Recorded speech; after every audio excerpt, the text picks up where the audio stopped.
Hello everyone, कैसे हैं आप सब और क्या हाल समाचार हैं आपके। मार्केट में काफ़ी पेनी स्टॉक आजकल चर्चा में हैं क्योंकि कभी उनमें लगातार अपर सर्किट लगता है तो कभी लोअर, और आप ऐसे स्टॉक को देखने के बाद कंफ्यूज हो जाते हो या कभी कभी फंस जाते हो। ऐसे ही एक पेनी स्टॉक की क्वेरी हमारे पास लगातार आ रही थी कि सर इस स्टॉक पर वीडियो बनाइए क्योंकि इस स्टॉक में पिछले कुछ दिनों तक लगातार अपर सर्किट चल रहा था लेकिन अब वो नीचे की तरफ गिरने लग गया है।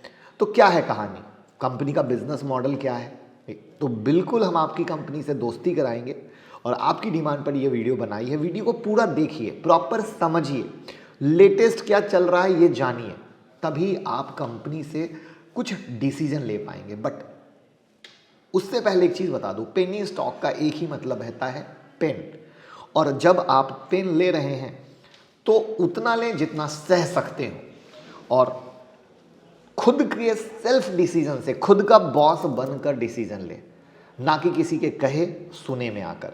और ऐसे भी मैं कभी भी पेनी स्टॉक की रिकमेंडेशन नहीं देता हूं, कभी भी मैं सिर्फ आपकी दोस्ती कराता हूं। तो कोई भी डिसीजन आप अपने फाइनेंशियल एडवाइजर से समझ के लीजिए। मैं मुकुल अग्रवाल आपका आप ही के यूट्यूब चैनल में स्वागत करता हूं। जो भी नए लोगों चैनल को सब्सक्राइब करें, बेल आइकॉन हिट करें और नोटिफिकेशन ऑन कर लें। टेलीग्राम पर छठी बुक डाल दी गई है आपकी डिमांड पर, कॉफी कैन इन्वेस्टिंग, तो आप उसको जरूर पढ़ें। और जो नए लोग हैं उन्हें पहले की 5 बुक नहीं दिखती है तो टेलीग्राम को स्क्रॉल कर लीजिएगा, सारी बुक दिख जाएगी। और 7वीं बुक बहुत ही जल्दी मैं डालने वाला हूं, तो टेलीग्राम की लिंक डिस्क्रिप्शन में है, सिर्फ उसी से ज्वाइन कीजिएगा। ट्विटर पर अब हम शुरू करने वाले हैं टेक्निकल एनालिसिस के चार्ट, यानी कोर्सेस, हर दिन कुछ नया। तो टेलीग्राम और ट्विटर लिंक डिस्क्रिप्शन में है, जुड़ जाइए, पूरा फायदा लीजिए और भाई को प्यार दीजिए।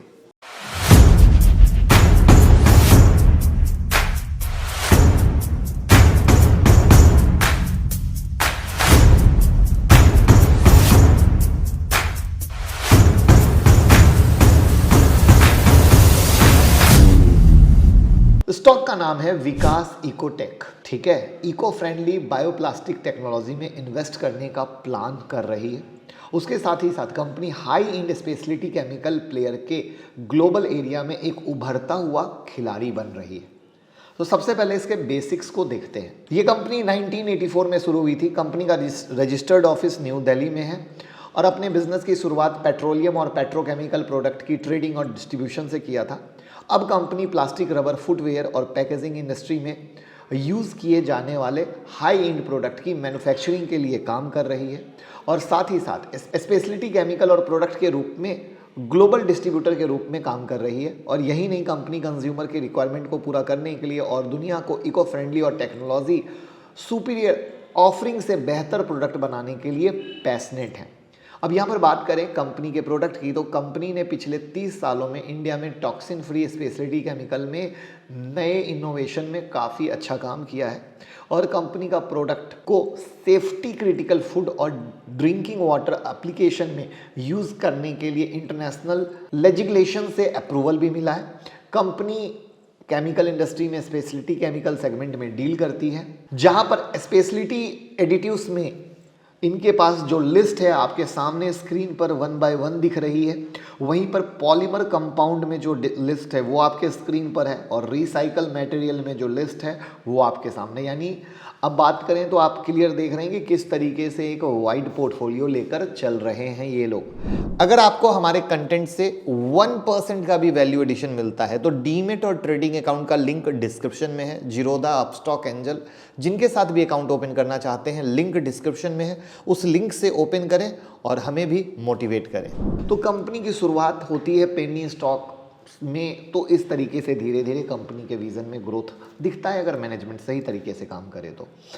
अगर बात करें कंपनी के ग्लोबल प्रेजेंस की, तो कंपनी के प्रोडक्ट 20 कंट्रीज में सेल हो रहे हैं और कंपनी का state of the art integrated product development company को इंटरनेशनल मार्केट में compete करने और अपने बिजनेस ग्रोथ को बढ़ाने के लिए कैपेबल बनाया हुआ है। यहाँ पर कंपनी के प्रोडक्ट और बिजनेस के बाद बात करें इनके रेवेन्यू ब्रेकअप की, तो इनका 100% रेवेन्यू अभी स्पेशलिटी एडिटिव्स से आता है।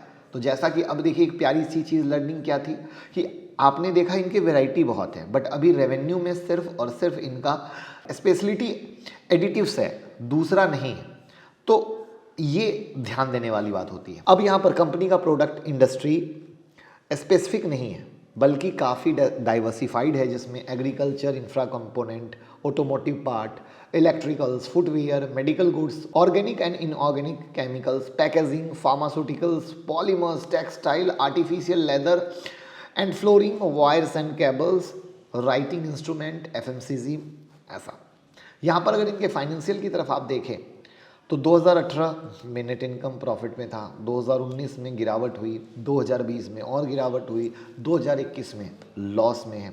टोटल रेवेन्यू देखें लगातार गिर रहा है, इनका इबिटा देखें लगातार गिर रहा है, इनका अर्निंग पर शेयर देखें लगातार गिर रहा है। तो आप इससे एक चीज़ समझने की कोशिश कीजिए, हम आपको हर एक क्राइटेरिया दिखाते हैं, एक पूरा सच। और इसीलिए मैं कहता हूँ सिर्फ स्टॉक के नाम के पीछे नहीं जाना चाहिए, हर एक चीज़ को देखना समझना चाहिए। इनका मार्केट कैप 332 करोड़ का है, डेट 126 करोड़ का है, कैश फ्लो कितना है 11.4। इट मीन्स कंपनी पर फाइनेंशियल प्रेशर है, कंपनी डेट में है। कंपनी का पी अभी कितना है 72 है, वहीं पर इंडस्ट्री पी 29 है, यानी स्टॉक महंगा है। कंपनी के सेल ग्रोथ, आरओई सब निगेटिव है। अगर कंपनी के फाइनेंशियल ईयर 2021-22 के परफॉर्मेंस की बात करें तो टोटल रेवेन्यू पिछले साल से काफ़ी कम हुआ है, नेट इनकम भी कम हुआ है जो मैंने आपको दिखाया। लेकिन अगर बात करें कंपनी के पिछले कुछ क्वार्टर के परफॉर्मेंस की तो क्वार्टर ऑन क्वार्टर में कंपनी के रेवेन्यू में सुधार हुआ है। ये है एक ध्यान देने वाली बात, और ये वो चीज़ है जिसके कारण जो इस स्टॉक में आपने लगातार अपर सर्किट देखा, ये एक वो रीज़न बन सकता है जहां पर हुई। तो ये थी फाइनेंशियल की बात। अब कंपनी ने अनाउंस किया है कि कंपनी द्वारा रिसेंटली स्टार्ट किए गए इंफ्रा प्रोडक्ट डिवीज़न को 300 मिलियन रुपीस का एक फर्म ऑर्डर मिला है, जो अब तक का सबसे बड़ा सिंगल ऑर्डर है, जो करंट क्वार्टर के अंदर ही पूरा किया जाएगा। और अगर करते हैं तो डेफिनेटली अच्छी बात होगी। कंपनी ने रिसेंटली इंफ्रास्ट्रक्चर की ट्रेडिंग और मैन्युफैक्चरिंग का वेंचर स्टार्ट किया है, जो सिर्फ कंपनी के रेवेन्यू को, प्रोडक्ट बास्केट और प्रॉफिटेबिलिटी को ही नहीं बढ़ाएगा, बल्कि रिस्क फैक्टर को भी कम करेगा, जो मैंने आपके साथ जिक्र किया। उसके साथ ही साथ बढ़ती इकोनॉमिक एक्टिविटी और गवर्नमेंट के इंफ्रास्ट्रक्चर डेवलपमेंट पर जोर दिए जाने से क्वालिटी प्रोडक्ट को सप्लाई करने में ये पूरा फोकस कर रहे हैं। अपने फोकस्ड अप्रोच के साथ कस्टमर को रिपीट किए गए बल्क ऑर्डर की ज़रूरत को भी पूरा कर रहे हैं। कंपनी ने इन हाउस R&D के साथ साथ इंडिया में ऑर्गेनोटीन का एक इकलौता मैन्युफैक्चर है और दुनिया भर में प्रोडक्ट की मैन्युफैक्चरिंग के एक सिंगल डिजिट की यूनिट में से एक है, जिनसे इनके पास प्रोडक्ट को मैन्युफैक्चर करने के लिए टेक्नोलॉजी और एक्सपर्टाइज है। और कंपनी टीन मेटल से फाइनल प्रोडक्ट तक मैन्युफैक्चर करती है।